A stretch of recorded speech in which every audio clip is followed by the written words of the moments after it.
What's up, guys? How are you? Welcome into a Saturday morning edition of the Daily Juice podcast. My name is Matt Perrault. You guys can follow me on Twitter at Sports Talk Matt. Each and every morning we're here on BettingPros.com, YouTube for the video, and wherever you get your audio podcasts. Being brought to you by BetMGM.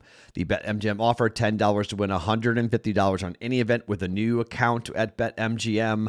Promo code JUICE150 at sign up, betmgm.com or on the BetMGM app. If you ever forget it, it's always above me right here on YouTube for you guys can get it. Okay, so there's no other way of saying yesterday except yikes.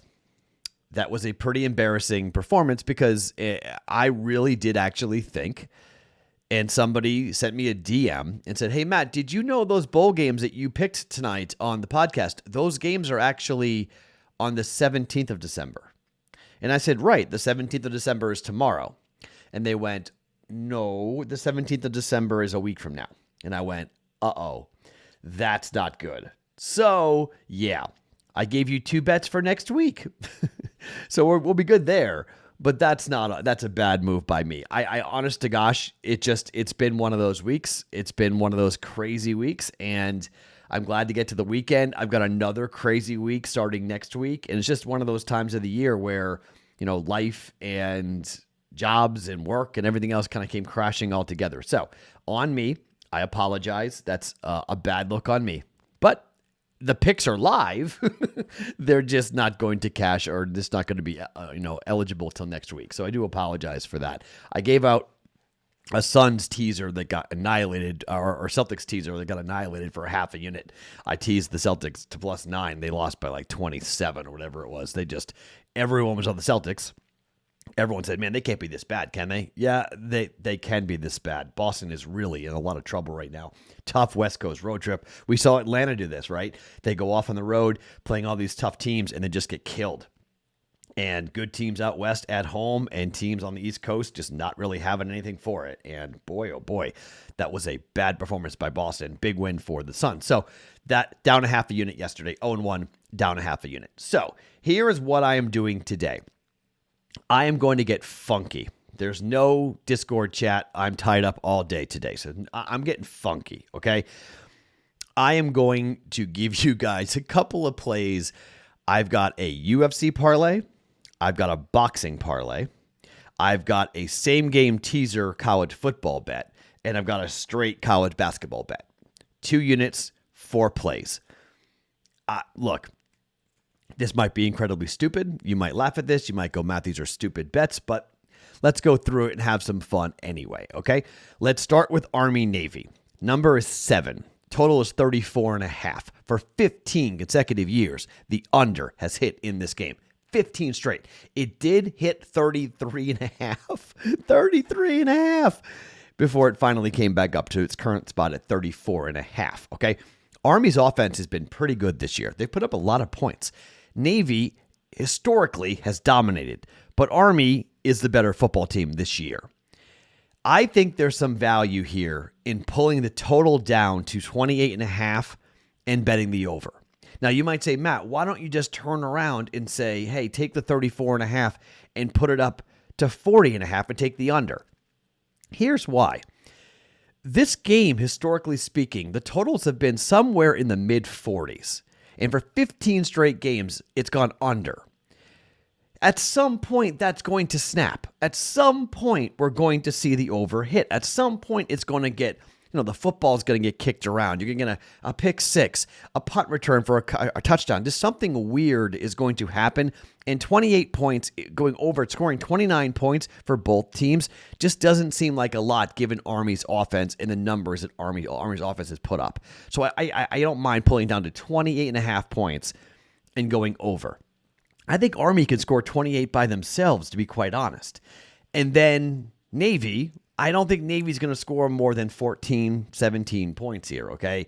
I think this game has the chance to be a blowout. I've seen a lot of people on Navy. I don't fully get it, except that they're saying, it's always these tight games they play. It's Army-Navy, throw the records out. And while I do agree with that, I do think Army is the better team. If you watch those games over the last 15 years, Navy has had the historically better team, and Navy has dominated. I think Army has the better team. Army's going to dominate. So I got this, okay? Same game teaser for college football. Not something I'd recommend doing all that often, but I think there is some value here. I'm going to pull Army down to -1, just win the game, and I'm going to take the total down to 28.5, and I'm going to bet the over, okay? Let's hope for like a 28-14 final, somewhere 27-14 final, somewhere in that range. And I mean, it could even be 27-21, okay? I just think there is value on the over here. I think the narrative is so loud. Everyone's going to bet the under. No one wants the over. So I'm going to pull it down and take the over. Half a unit. We are going half a unit for Army-Navy, Army -1, over 28.5, even money. I got an even money, which I was kind of surprised. 6-point teaser on this game is even money. Not the NFL, it's college football. So half a unit, there you go. First play, even money, Army -1, over 28.5. Let's get at least 30 points in that game, and then Army wins the game, okay? For the other half a unit, all right, I'm going to come in and look at BYU and Creighton. And my goodness, BYU, this is a neutral site game in Sioux Falls, South Dakota. This game, to me, the Creighton Blue Jays are a banged-up team right now. They're 1-4 against the spread over the last 5. They're 2-2 on the road, but they just got killed at home against Iowa State. They were 5.5-point favorites, and they lost by 6. Sure, they beat North Dakota State, and they beat Southern Illinois, Edwardsville, and Southern Illinois. They won that game, but like their best win of the year is on the road at Nebraska, catching 3 points, and Nebraska sucks. Okay, they're a bad team too. I just don't think the Jays are a very good team. On the other side, BYU, they're always hard to play because of their age. So many of their players are in their 20s already. These are men. They're 3-1 on the road against the spread right now. They're 5-3 over their last 8 games here to start the season. In 3 of the last 4 games, they've covered. They're coming off a home win against Utah State where they were 6-point favorites. They won by 11. Beat Missouri State as 1.5-point favorites. They won by 6. I don't care that BYU has a little number next to their name. I'm just very concerned about the Jays' defense and the Jays being able to slow down a BYU team that can score, okay? I mean, Creighton scores 72 points per game. BYU scores 74 points per game. I think there is some value on the over here. I just don't know if the Jays score enough personally. I think defensively, BYU can get after it and really slow down the Creighton Blue Jays here. I laid 5.5. BYU -5.5 for a half a unit. I think they take care of business relatively easily against a young, inexperienced Creighton Blue Jays team. It's just tough to play when the physical nature of BYU basketball and the age of the players that they're playing with and where the Jays are right now. I just don't like where they are mentally. I just don't like what I'm seeing of the Creighton Blue Jays at all. So I'm going to lay the 5.5, BYU -5.5 for a half a unit. Okay, so let's talk some boxing. All right, this comes from little birdies, all right? And I like to do this a lot because, well, I have access to people, and I have been told, and this dude, Nonito Donare, was training at my gym. He looked phenomenal by all accounts. He is -380. The fight is happening at Carson, California. A whole big contingency of my people from my gym are driving over tomorrow morning to watch this fight. I just need Nonito to get a victory. Most likely he gets it via knockout here. It's a headline event of this event over. It's a bantamweight title fight, but I am going with Nonito Donare -380 for the first leg on this boxing parlay. And then the controversial or somewhat suspect side of this. This is a +140 half a unit parlay. Richard Comey versus my favorite boxer in Lomachenko. Okay. Lomachenko is incredible. Lomachenko is a fighter that will get all the belts back. He will go and fight and most likely have a chance to get a couple of really big wins soon and get his belts back. I just think that this fight has the potential to go a little bit farther than people think, okay? And yeah, I do think we're all looking ahead to George Kambosos Jr. and his big victory and say, okay, so how does this happen? It would be Vasily Lomachenko to Australia to fight George Kambosos. It will most likely be a pay-per-view fight. If not, it's going to be a top-ranked fight on ESPN+. I just think Lomachenko is not going to come diving in here. I just don't think, I think this is a tough fighter in Richard Comey. I think it's a dude who will get picked apart, and I think Lomachenko will be able to score and win rounds like crazy. I just don't know if this is going to be a fast fight, even though if you look at what Teofimo Lopez did a couple of years ago to this dude, he knocked him out in the second round, all right? Just cleaned his clock. So there is a little bit of a fear there. However, I do think this fight goes more than 8.5 rounds. I think there's a chance that Lomachenko ends it in the 10th, 11th, or the 12th. That's very possible, okay? That maybe he turns it on late and goes for the knockout. But the over-under on the rounds is 8.5. There is no value in betting Lomachenko at minus 1,100. So I'm looking for value here to come in on a boxing parlay. And I'm going to go with the over, okay? I think Lomachenko knocks this guy out late or wins on the cards. But I do think there is a chance that Comey's going to stick around here and fight. I was talking to a lot of people at my gym, and they think this dude's got enough of a chin to hang around. And Lomachenko he's got the power, but it's about accumulated power. If you can stay away from just getting hit 4 or 5 times and the long combinations, you can keep yourself upright. Lomachenko wins, but I'm going to bet over 8.5 rounds for Lomachenko in New York here for ESPN Plus with Top Rank against Richard Comey, combined with Nonito to win his fight at minus 380. It's a plus 140 parlay for boxing at a half a unit, okay? Half a unit, over 8.5 rounds, and Nonito to win here tonight at minus 380 at plus 140. All right. And that takes us to the UFC event that will happen, UFC 269 here in Las Vegas. Whoo, boy. Both title fights, co-main in main, have a total of 1.5 rounds. They are both juiced to the over. Juliana Pena trying to keep herself away from Amanda Nunes, and Charles Oliveira up against Dustin Poirier. I lean towards a Dustin Poirier KO in the 3rd or the 4th round. I don't think that Poirier will make the same mistake that Michael Chandler made with Oliveira when he had him hurt in the 1st round. Oliveira was able to recover and then ultimately won the fight in the 2nd round.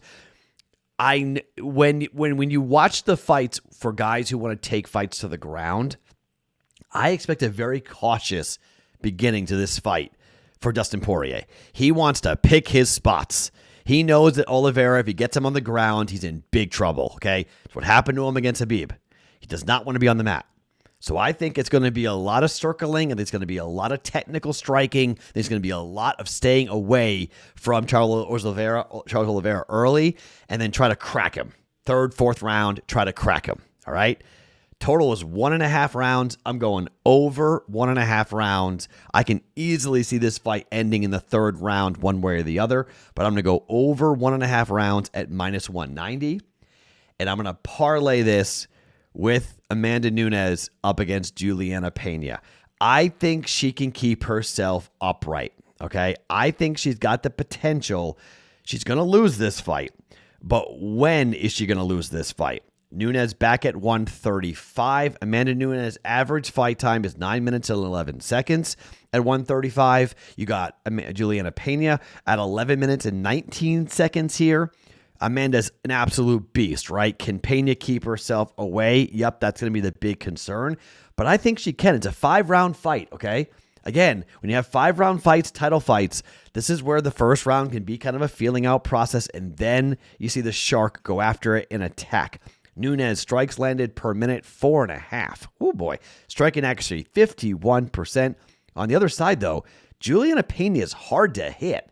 Strike absorbed per minute, 1.7 for Juliana Pena. Okay? She can move. She can keep herself active. Minus 140 to go over 1.5 rounds. I need both fights to go 7 minutes and 30 seconds. If I can get both fights over 7 minutes and 30 seconds, it's a plus 160 parlay. Plus 160. I'm going to do it. Half a unit. Plus 160 parlay. We're going Charles Oliveira versus Dustin Poirier over 1.5 rounds. And Juliana Pena against Amanda Nunes, we're going over 1.5 rounds at minus 140. Parlaying those two together to plus 160 parlay. All right? So to recap the plays here, we're going half a unit BYU minus 5.5 neutral court against the Creighton Blue Jays. We're going half a unit. Army Navy. Army -1. Navy over 28.5 points. Half a unit, even money on that one. -110 for BYU.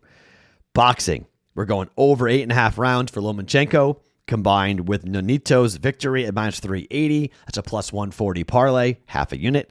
And we're going over 1.5 rounds for both co-main events, both title fights at UFC 269. Over 1.5 minutes for Nunes and for Poirier Oliveira. That's a +160 parlay that we're going to try to get into. All right. Kind of a weird day, different day on a Saturday, but I apologize again for last night. Let's have some fun. 2 units in play. Kind of funky and wild, but why not? Let's enjoy it and have some fun here watching football and fights for the most part coming up here on Saturday. There are some big college basketball games. I'm going to watch. This is a great evaluation time. Like I lean Kentucky today, laying 4.5, 5 points. I thought about taking Kentucky today. I thought about taking a bunch of teams today, but nothing that I'm going to come around with officially as of right now. I may throw some personal plays out there, but nothing officially that I'm going to jump in here for either of the plays. But those 4 bets, 2 units in play. My name is Matt Perrault. Follow me on Twitter @SportsTalkMatt. Each and every morning, it's the Daily Juice podcast, always being brought to you by BetMGM.